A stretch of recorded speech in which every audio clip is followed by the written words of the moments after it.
Don't just count it. Say something nice. Throw a limerick, something like that. Mic check, 2040. A little low. A little low. I think this is that's loud. Try it again. Okay, they kill the music. 1, 2, 3, 20, 40, 60, 80, 20, 20, 20. Still a little bit low. He speaks a lot louder than what I. My check. They say it's really low. My check, 20, 60, 20, 20, 20. Much better? My check. There we go. Now it should be just pop. You're good. Thank you. Gracias.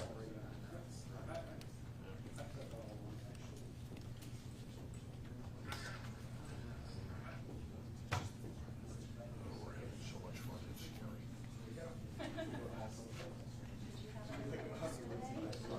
You're leaving. I don't know what the day is going to bring. All I know is that I'm writing the first rough draft of history. That's it. I don't know what's going to happen with it. I don't know what's going to happen, where it's going to be happening. Talking, walking, lawyering, shooting, burning. I don't know. No more down. Keep them a trio. They'll fly it over there. Either one, la tercera.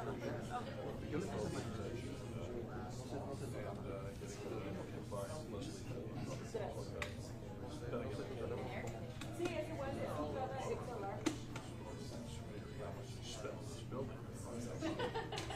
Repurpose it.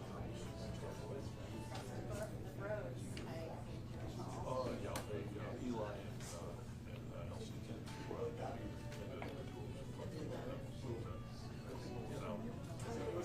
I still remember when we were there at what is now the Martinez Learning Center. That used to be the headquarters, really, when I first started covering it in 1975.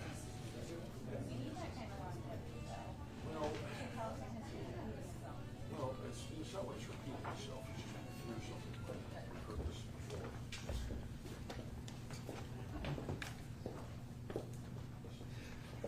Good morning. If you're ready, we are ready. Not a problem. Go for it. All right. Thank you so much for coming together once again to get information about some degree of very concerning news that we were apprised of late yesterday afternoon. So late yesterday afternoon, we were informed and we were able to confirm through the California Department of Education that the Department of Education at the federal level had decided to freeze, to withhold a significant level of federal funding that is traditionally historically invested into states and public school districts across the country. We're speaking about federal entitlement programs that have a long history, decades-long history in our nation's funding of public education, going back to 1964, 1965. The disturbing element of the news that we learned is the fact that the vast majority of these funds are attached to funding opportunities, enrichment opportunities, professional development, direct student support, direct family support, targeting student populations that have some degree of association with fragile communities and certainly immigrant communities. Before I get into the detail of the 5 programs that have been specifically targeted, I want to say thank you to our board and to our school district for your presence here today, and for the fact that you continue to do the right thing at the right time for absolutely the right reason. And we have with us the president of the school board, Scott Schmerlson, vice president of the school board, Rosia Rivas, board member Sherlette Handy Newbill, and board member Nate Melvoin. I apprised the board, our president and vice president yesterday, and via text the rest of the board members, of the fact we would be having this important conversation today. For I think it is important for the community to be aware of the consequences associated with some of the federal actions being taken in Washington, D.C. without necessary and legally required consultation with Congress, a topic that I'll be speaking about in just a minute. But let me detail for you what we learned yesterday. Certainly, weeks prior to yesterday's announcement, we had been discussing the fact that it was more than likely that the federal government would at some point enact some degree of reduction over its federal investments into education. We predicted that that would be the case specific to Title I programs, perhaps Title II programs, Title III programs, maybe even IDA, a program that is federally funded to support students with disabilities across the country, as well as a number of other federally funded initiatives. What we did not expect was for this action to be taken unilaterally by the administration without necessary and legally required authorization by Congress. Now, I want to be very clear. The administration, the executive branch, does have the right to temporarily freeze funding.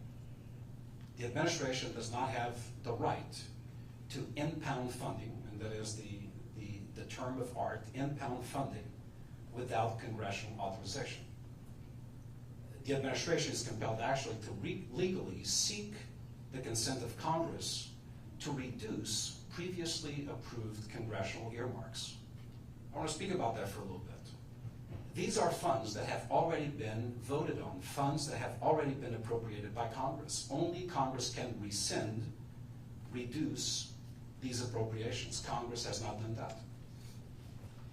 There is an entity at the federal level that must take action. In fact, this is the GAO.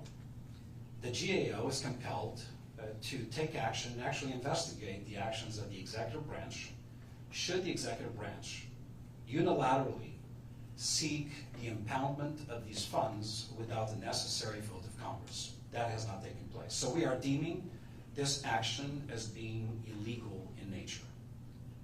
I had the opportunity of earlier this morning of speaking, of communicating with Governor Newsom about this latest action, and we agreed that there's certainly a tone of illegality associated with this federal action, for the process was not followed.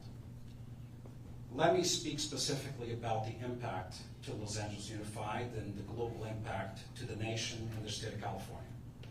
Number one, the known impact associated with this rescission of funding without legal authorization is as much as $6.8 billion nationally. Again, $6.8 billion of targeted federal reductions impacting 5 specific programs. But the $6.8 billion targeted for a reduction in funding, or at least a paralysis of the already appropriated but not yet distributed funding, would impact California to the tune anywhere between $680 to over $800 million.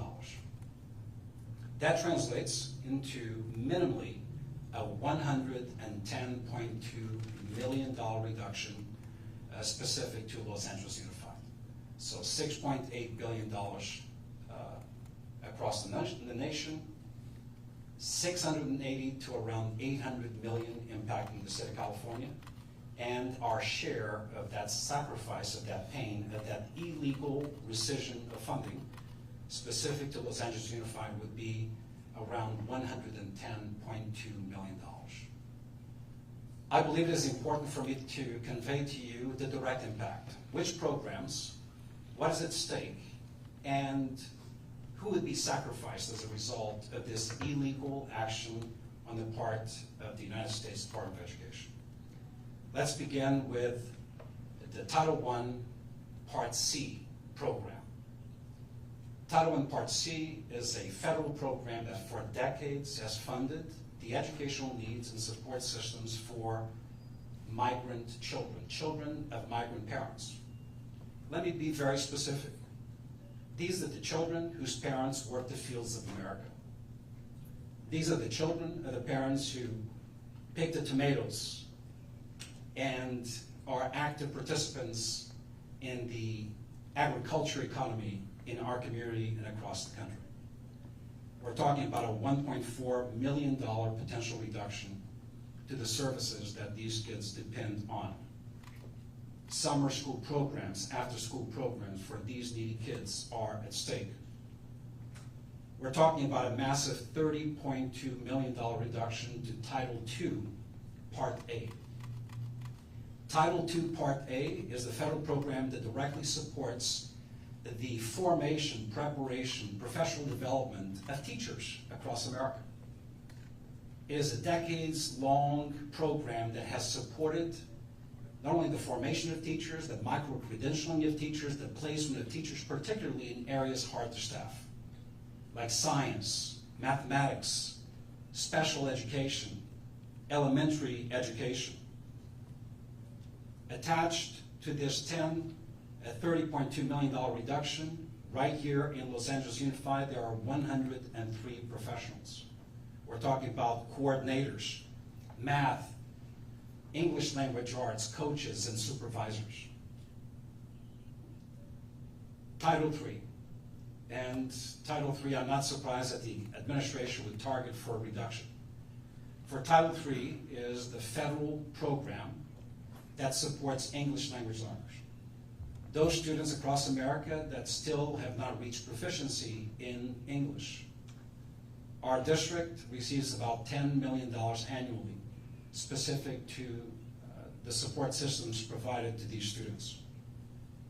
These are academic support programs, tutorial programs, in addition to 139 multilingual coaches who currently work in schools. We're talking about massive reductions to Title IV, Part A. This is a federal program that provides financial support for academic and enrichment activities across the district, benefiting all students. A massive $45.4 million investment.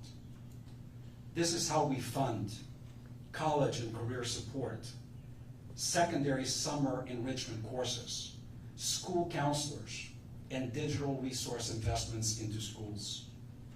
This program funds 31 full-time positions in Los Angeles Unified. We're talking about a $23.2 million reduction specific to Title IV, Part B, 21st Century Community Learning Centers.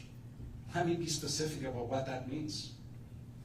Talk about activities for needy kids in communities where the level of violence is elevated, where there is gang presence.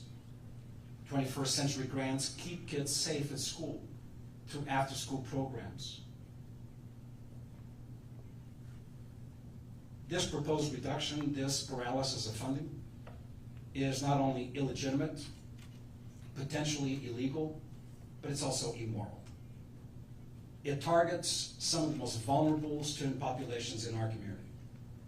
It deprives teachers and students alike of the funding necessary to maintain a viable workforce, to professionalize our teachers, to maintain kids in school, to provide after-school programs, to provide kids who depend on tutoring programs and coaching and counseling support, their ability to actually get it.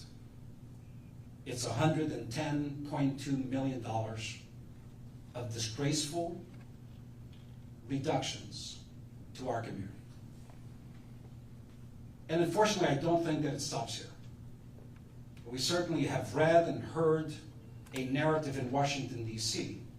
that envisions further reductions in the near future to other much more massive programs like the Title I, Part A. That is the single largest investment of federal funding into our district for the benefit of the poorest kids amongst us. This also is not happening in a vacuum. These reductions were actually announced, or this decision, this freezing of funding, was actually announced before the big, beautiful bill was approved by the Senate. Within that bill, there's plenty of pain for us to consider, such as massive reductions to federally supported meals for kids, $10 billion worth of reductions to Medicaid over the next decade, when 200,000 of our kids so desperately need Medicaid-funded programs, health programs in schools, nursing programs, health screenings, and much more. We're talking about a potential dismantling of public education via the suffocation of necessary funding that benefits so many kids and so many teachers across America.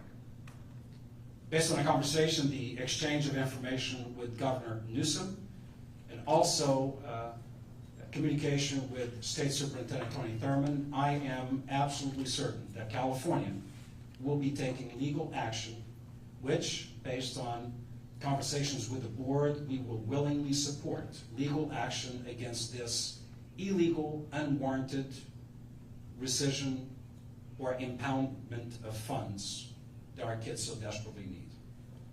I need to make it clear that just last week, our board unanimously approved the budget, a budget that did not contemplate these reductions.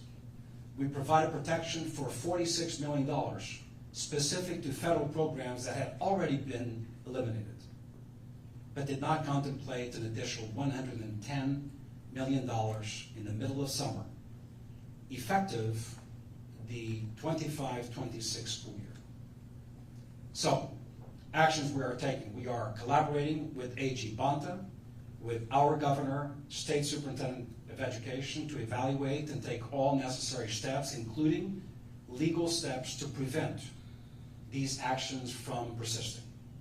We deem these actions, the impoundment of federal funding, as illegal in nature, for it failed to get congressional approval. These are funds that were previously approved by the Congress. Only the Congress can reduce or eliminate these funds. We will be speaking with the GAO to ensure that the GAO takes the necessary steps to investigate this illegal action and produces the necessary report to Congress to expedite the release of these funds. Lastly, all this is happening as today, in our district, as summer school continues, we had immigration enforcement actions around our schools, close to RFK community schools and close to Carson High School, spreading fear and intimidation around places where education and inspiration should be the only things that would take place. Where do we go from here? How shall our nation be known if it seeks to invest in its youngest, those who teach them, protect them, and support them, while at the same time create an atmosphere of fear and intimidation? This is not the right way forward. It is not acceptable, and that is why we are adamant about protecting our rights, protecting the rights of our kids, and ensuring that Congress does the right thing by pushing back against this illegal impoundment of necessary federal funds. Let me bring to the podium now, before I make some comments in Spanish, the president of our board, Mr. Scott Schmerls. Thank you, Superintendent. Those words are very, very true, very, very hurtful, but this is the reality we face. So let me just say that in addition to working to pass a draconian bill that will hurt thousands, if not millions, of families across the United States, President Trump has also ordered the impounding of federal dollars that will come to impact LAUSD families and communities. And these important funds help support our educators in helping our students to improve their English language proficiency, to reach academic standards, to graduate, and be prepared for college and career. So, as president of the LAUSD School Board, and having worked in LAUSD for 47 years, I thought I had seen everything, but I guess I haven't seen everything. I want to express my outrage because these cuts are mostly targeting services that support our immigrant students. And these students make a large and important part of our student population. When I took my oath as a school board member, I pledged to work tirelessly to ensure that every student has access to the world-class education that they deserve. And I've always worked with immigrant students at LAUSD. I started at Virgil Middle School. Many of these students were the first arrivals to the United States, and our school community worked really hard to help them feel welcome and succeed in school. And this experience continued for me at Griffith Middle School, at Lawrence Middle School, and Johnny L. Cochran Jr. Middle School, and I do understand immigrant children's needs and why federal programs are so important to help them. These are difficult times, but I just know that we will find ways to help all of our LAUSD students. So I thank you for that. Thank you. Thank you very much, Scott. Next up, School Board Vice President, Dr. Rocio Rivas. Good morning, everyone. Thank you for being here.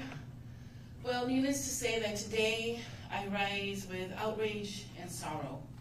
We are here to sound the alarm, as you all have heard, and also to speak truth to power. The federal government is withholding $6.8 billion in vital funds for our nation's children, and almost $800 million for California's children. And here in Los Angeles, $110 million for our children.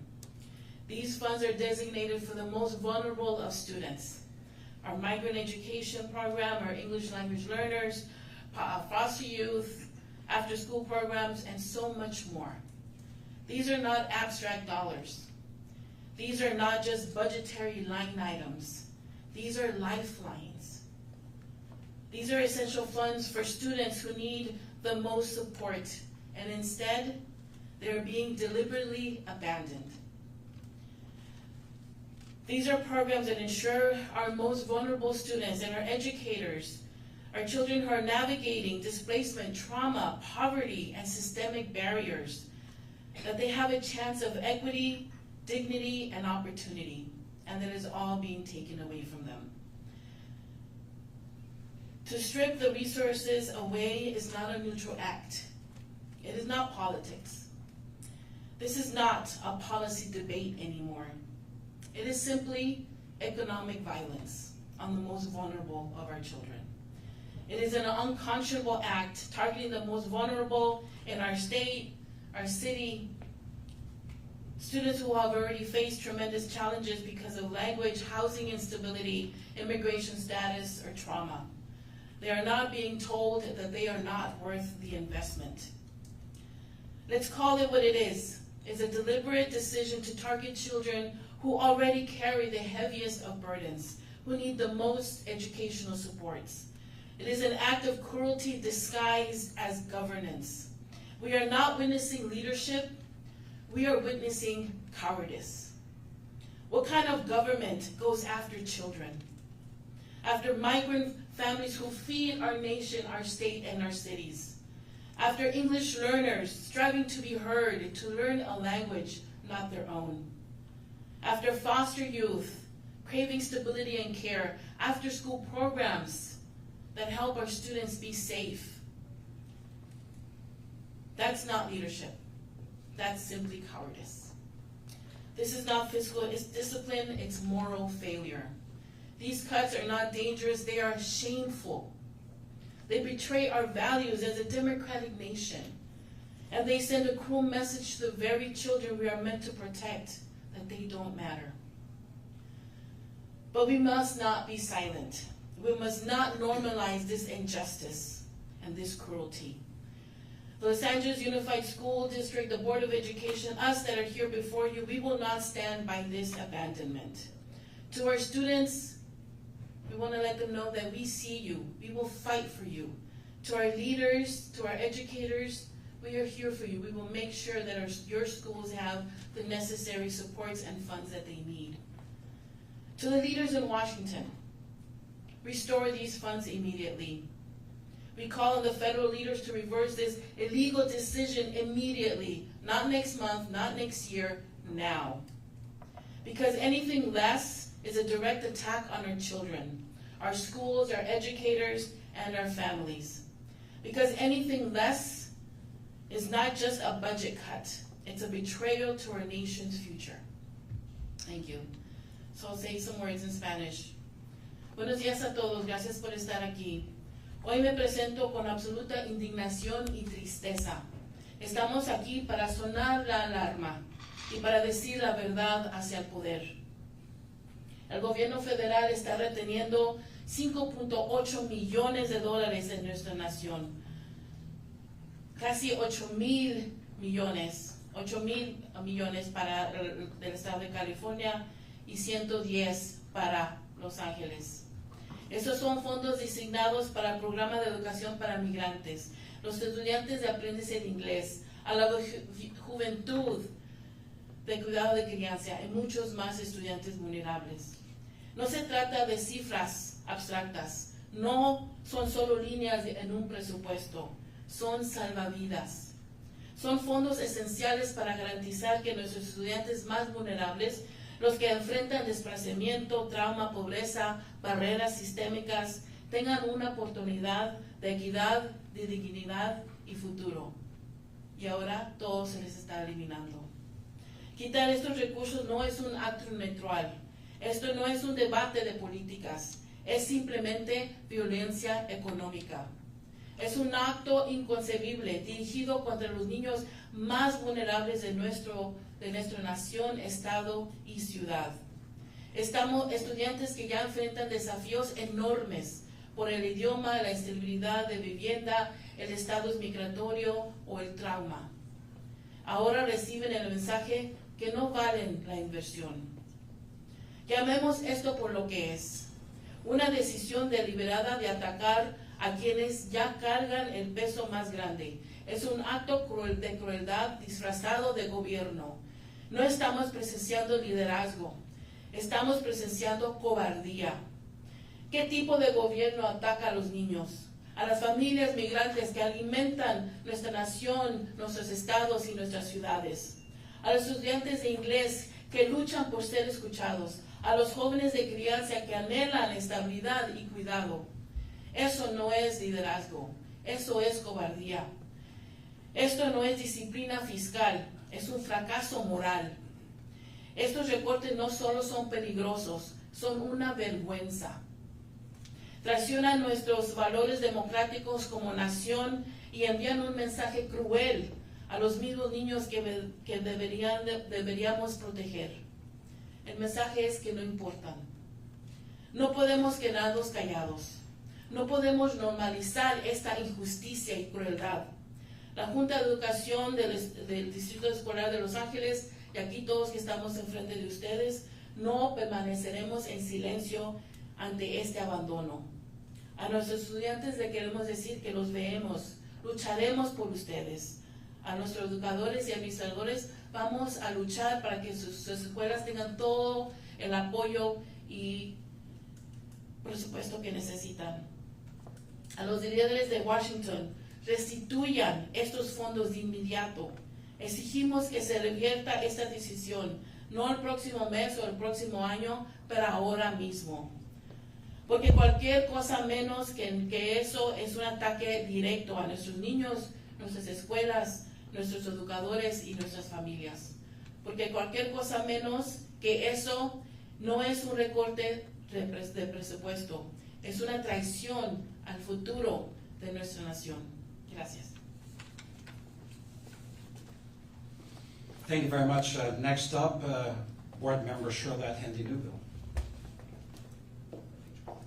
Good morning. Thank you for being here. I stand before you as a board member for LA Unified School District, but more importantly, as a product of the funds in which are being cut. As a daughter of immigrant parents, I stand before you with that being the only opportunity for me to have education. The fact that I became an educator was because of funds that were supported in a Title II. The fact that I stand before you as a parent who have used and been able to attain care for my children at school sites is because of funds like this. This is a disgrace. It's just unconscionable that something like this would even be a thought. And as my colleague said, disguised as governance. It is hurtful, it is hateful, it is just unconstitutional to think that this would be reality. And so we stand before you here saying we will support our schools, our children, our families. But not only that, we do ask that this is reversed, that this be taken very seriously, that education is very important to the lives of many, and not only that, to those most marginalized in our country. And so, as a board member, but more importantly, as someone who has been a product of these funds, I stand before you to say this is not right, and that we stand behind what is right to be able to serve those within our communities with less. And so we hope that this can be transformed into change, to be able to speak up here as the second largest school district in the country, to know that these feel personal attacks on a school district that has prided itself on diversity and has prided itself to help those that have been marginalized. And so we hope that our voices are heard, to know that we stand together for our students and our families, that this attack is stopped, and that the Congress can do what they're supposed to do to help and not be usurped in their authority. Thank you.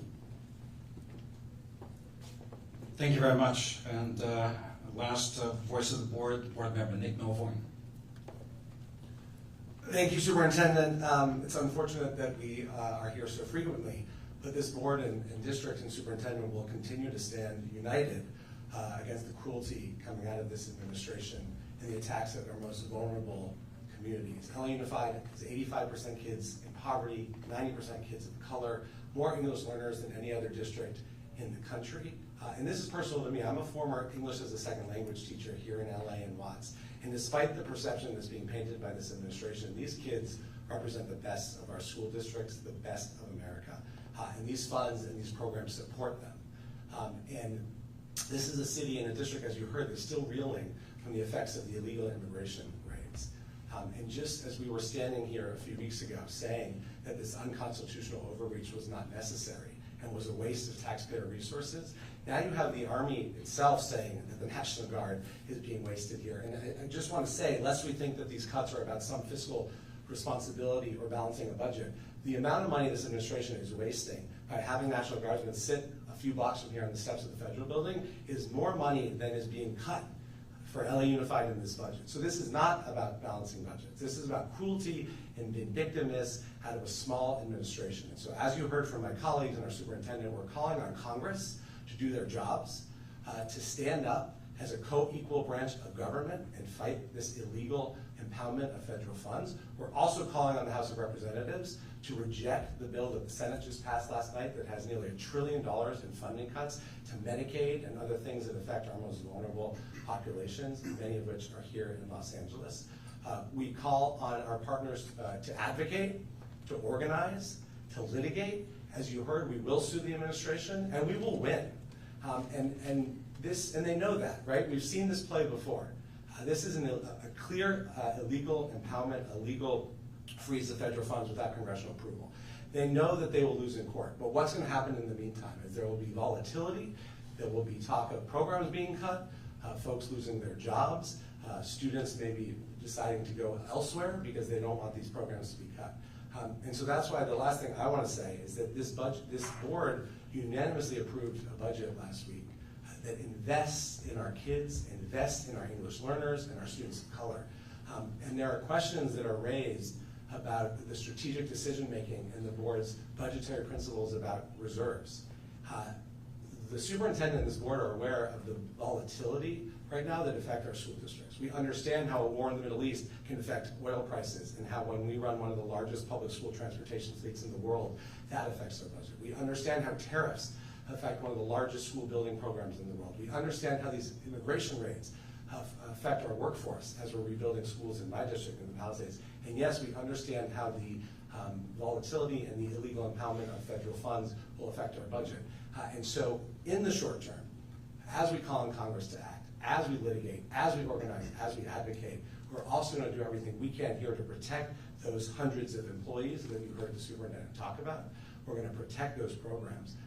And we're going to, despite the vindictiveness and the attacks on kids from this administration, we're going to celebrate our successes, record high graduation rates, record improvements in student achievement, and make sure that we strategically plan and budget to continue the progress here at LA Unified, despite the federal government that is attacking children every day.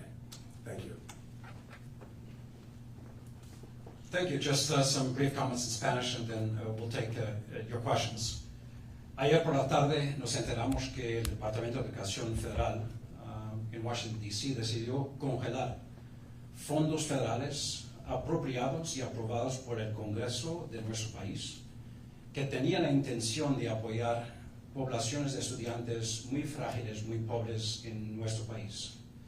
Estamos hablando de la congelación de más de 6.8 mil millones de dólares intencionados para nuestra nación, con impacto a nivel estatal de más de 800 millones de dólares y un impacto local de más de 110 millones de dólares. Estamos hablando de posibles reducciones en programas para niños, hijos de padres que son migrantes en nuestro país, que trabajan en las fincas, que hacen una contribución muy profunda para nuestra economía. Estamos hablando de programas de tutoría para niños, particularmente en áreas de violencia en nuestra comunidad.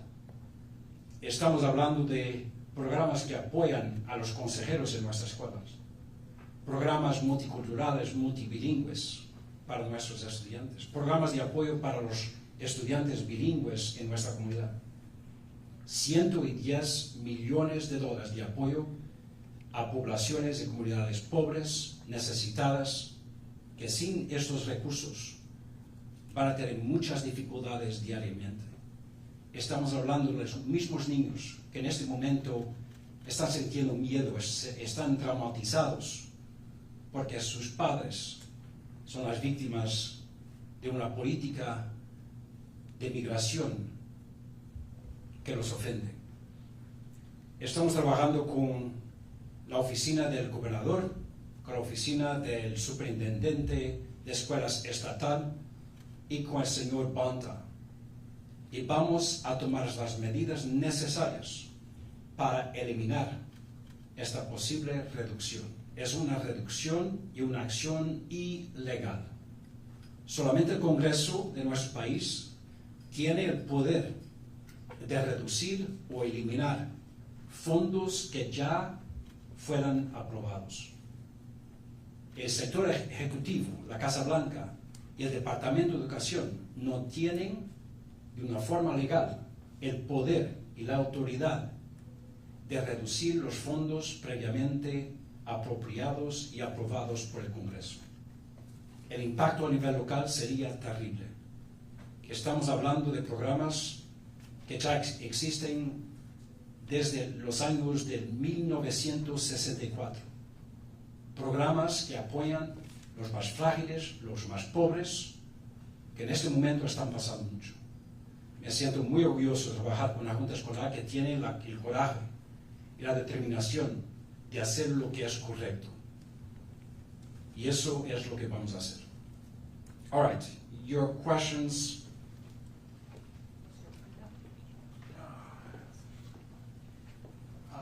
One question is, what are you going to have to do in the immediate short term? So, in other words, what programs are immediately impacted? Is it the migrant program that takes place at the zoo this summer? Are those last year funds, or are those the funds that were supposed to be released July 1st? And other immediate impacts, and would it be the district's intention to just cover these costs in the short term to allow these programs continuity?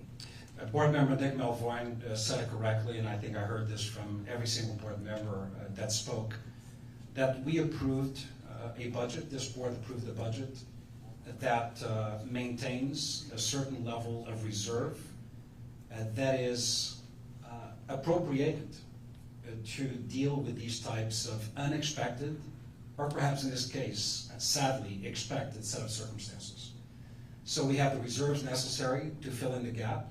Short term, our worry is about the long-term impact. Secondly, this illegal impoundment of funds is specific to the fiscal year that begins actually at the end of September. The fiscal year operates on a different cycle than the federal fiscal year operates on a different cycle than our school district does in the state. So the concern is really going into fiscal year 2026. It does have some degree of impact over carryover funding, specifically these programs that carried over from last year to this coming year.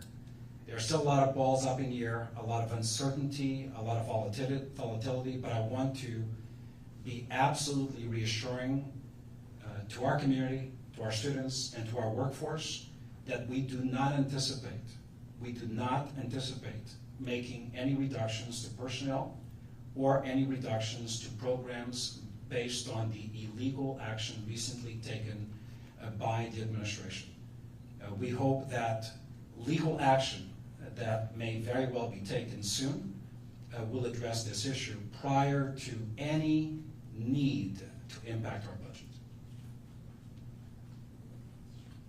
Concerning that legal action, are you going to be asking the Attorney General, or will your counsel be asking that the courts deal only with the idea of what is tailored toward the LA Unified rather than a broader federal injunction or reversing the rescission?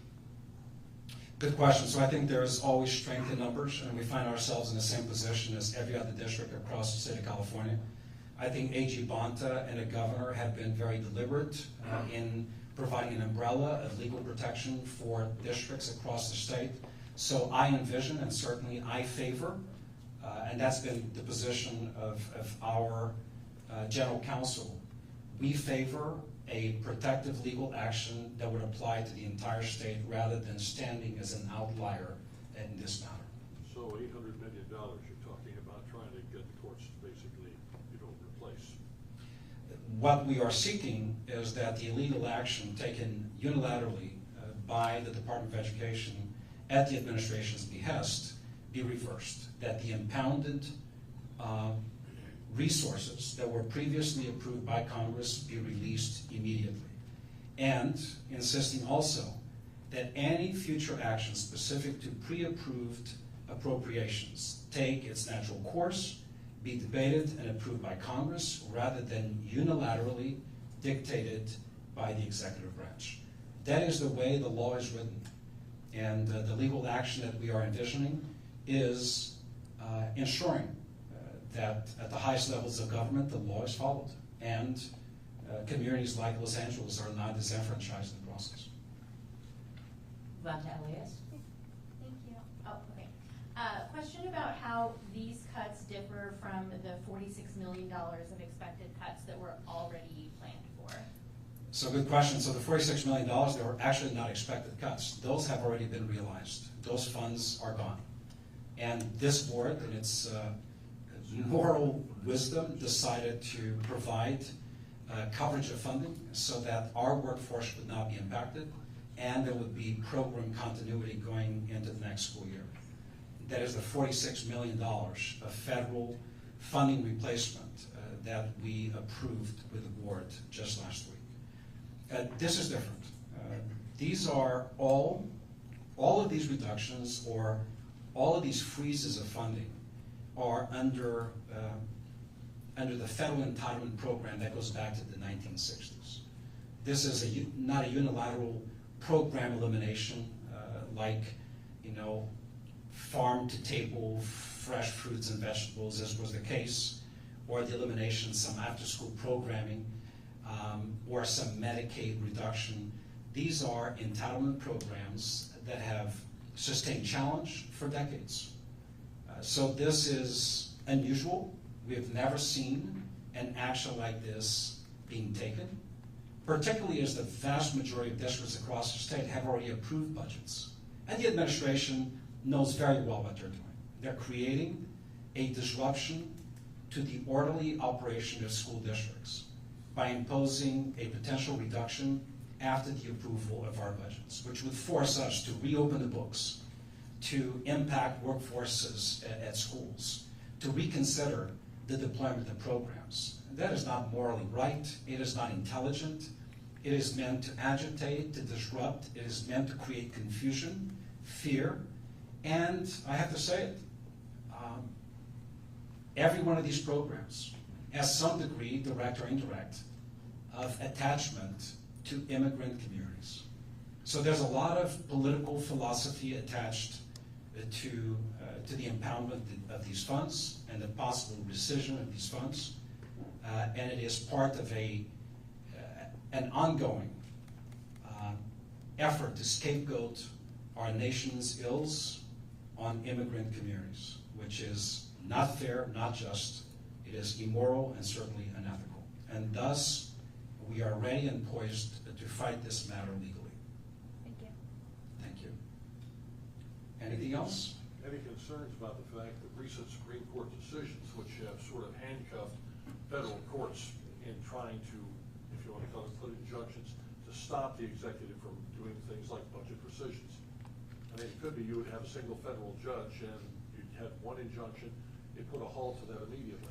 The Supreme Court has said that's no longer applicable.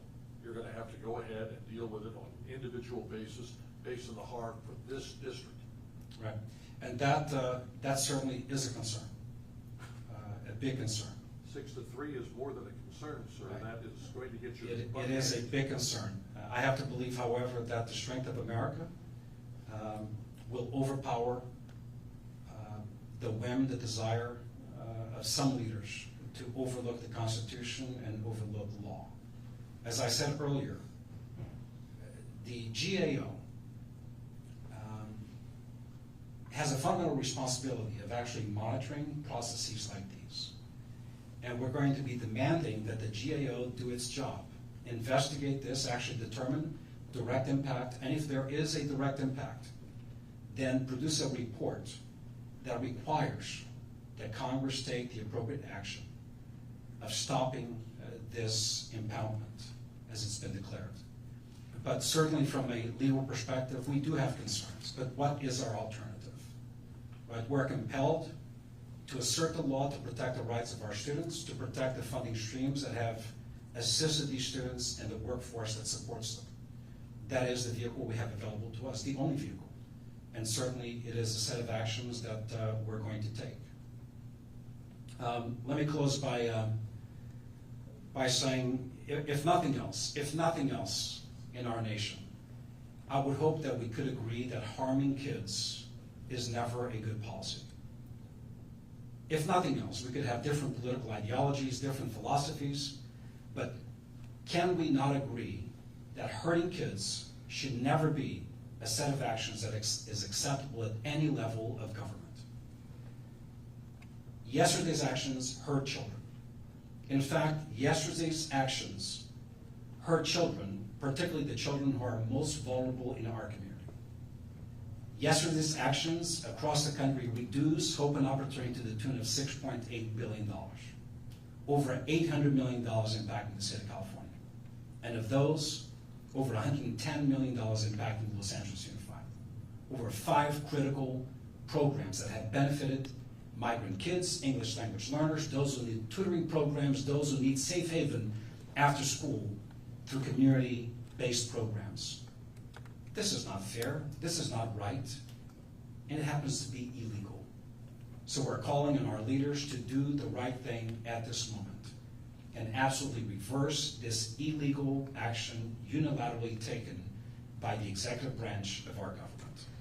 This cannot be the way forward. Until then, however, we are here to assert to our community that we do not envision any immediate reductions that would impact students or the workforce. And we certainly hope this matter will be resolved before that possibility would ever come to pass.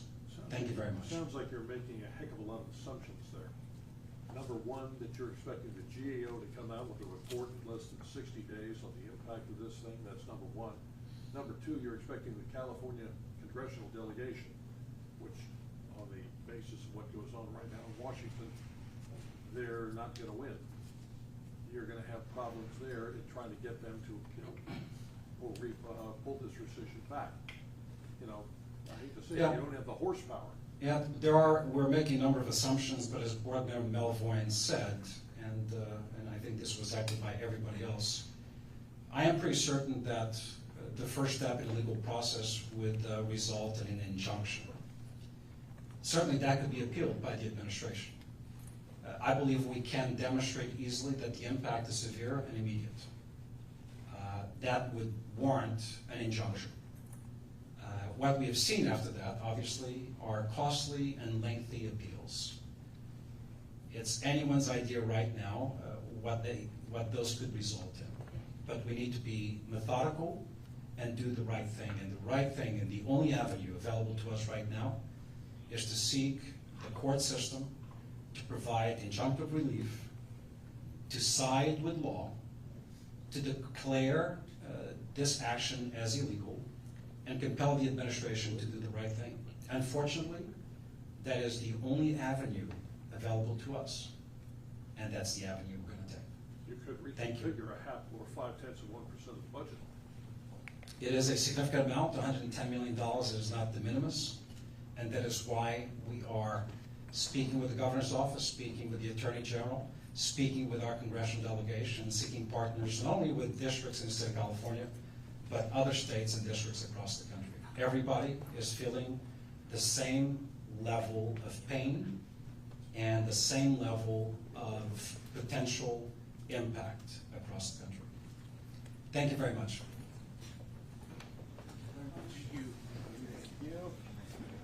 I think Howard had another question.